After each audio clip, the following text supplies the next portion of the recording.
Thank you. You sure know how to make a nervous guy relax. I want to thank you. You know, it's always surprising to walk out and hear applause without doing anything. That's probably the most applause I'm going to hear all evening, so I'll be smart and say good night now, you know. But I feel great. I feel great tonight. I woke up this morning in a blaze of glory. My bed was on fire. As you know, this is a wonderful way to come back into television, a little bit different from what it was in 1949. I wanted to get in television, so I loved television at first when it first came out. As a matter of fact, I sold my car to buy a television set. See, I got home. What do you think the first thing I see on television? My old car.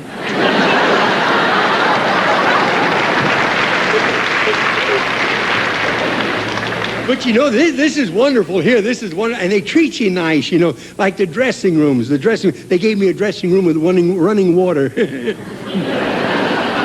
Even when you shut it off. No, the dressing rooms here, they give you according to who you are. They try to make you feel comfortable. Like Frank Sinatra, if he was here, his dressing room would be Italian Renaissance. See? Sammy Davis, his room would be Southern Colonial. See? Mine's early American.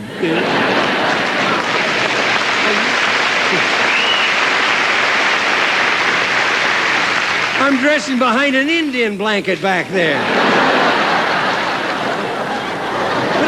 But I feel good, and I don't look too bad. As a matter of fact, things are starting to happen all over again. MGM called the other day, Metro-Goldwyn-Mayer. They're going to redo those Tarzan pictures, and they want me for the picture. I'm glad to get to work, but I'm sorry Cheetah died. But, you know, people walk up to me all the time and they say, gee, you look good, you know. That's one of the three ages of man. Youth, middle age, and gee, you look good. They say to me, boy, you must exercise a lot. The only exercise I get is acting as pallbearer for my friends who exercise a lot.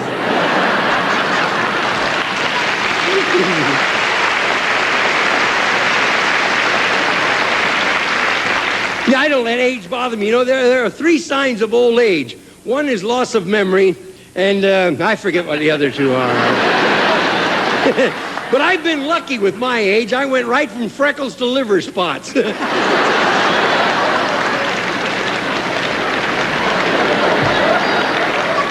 you know, last summer we had a little fright. I played a state fair, and I was overcome by the heat. And it was 90 degrees, and then under the lights, you know, it makes it up about 120. And the medics, they took me backstage, see. And this guy looked at me, and he says to my wife, he don't look too good to me. She says, to me either, but he's good to the kids, you know. But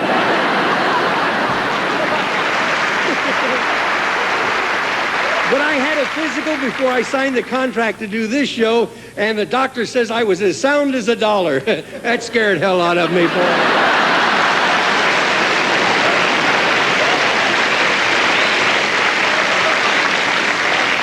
But the doctor, the producer of this show, though, he was very nice. He said on camera, he says, I look like $1 million, green and wrinkled. But you know, it's fun to walk around and meet people like I've been doing for the last 7 or 8 years. A little lady out at the airport, she walked up to me and she says, Red Skelton's the first time I've ever seen you alive.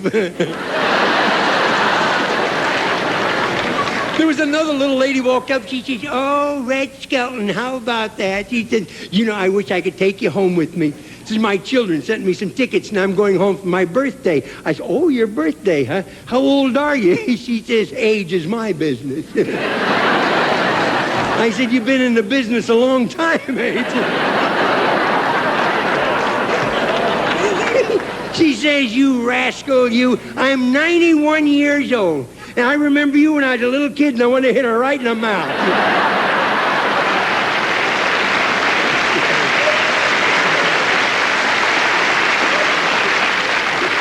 But like I said, I feel good, and I really feel fine. Boy, I got a joke for you. Two seagulls, Gertrude and Heathcliff.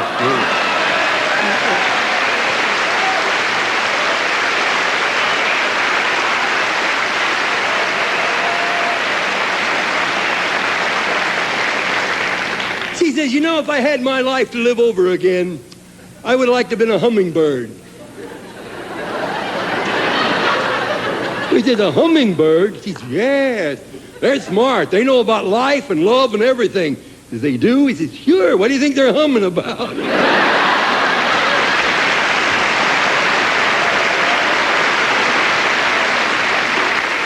He says, you know, we've got to go see that television show that Red Skelton's going to be on because he's for us. He says, what do you mean he's for us? He said, well, everybody said he's for the birds.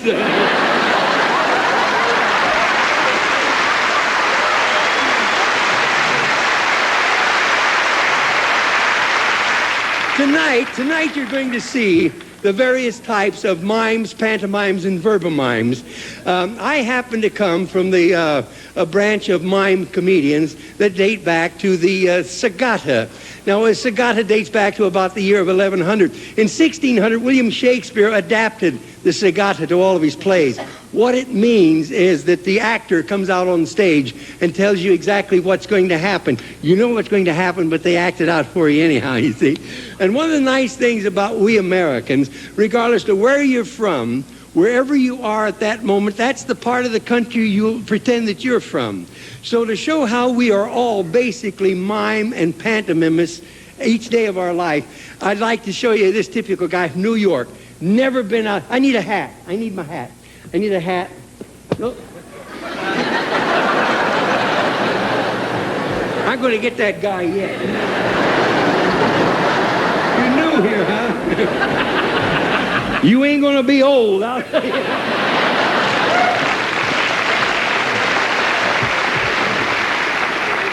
This fella's from New York. He's never been on a horse, but he wants everybody to think he's a cowboy. So he tries to do everything that the cowboys do while riding a horse.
Mime artists have wandered the avenues and courtyards of Europe for centuries. And our next stars revive this colorful tradition with their own innovations and dazzling techniques.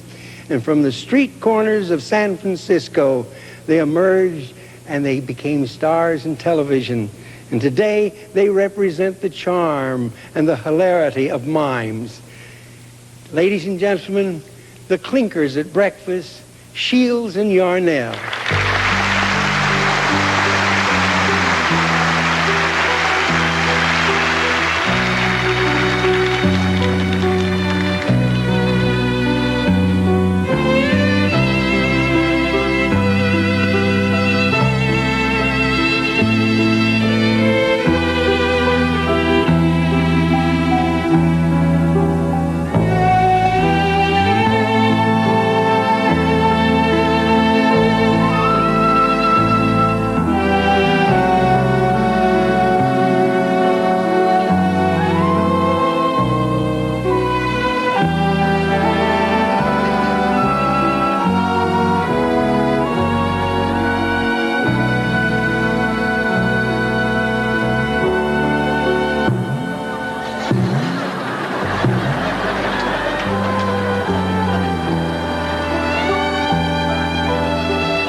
thank you. Oh, thank you. Oh, stop that.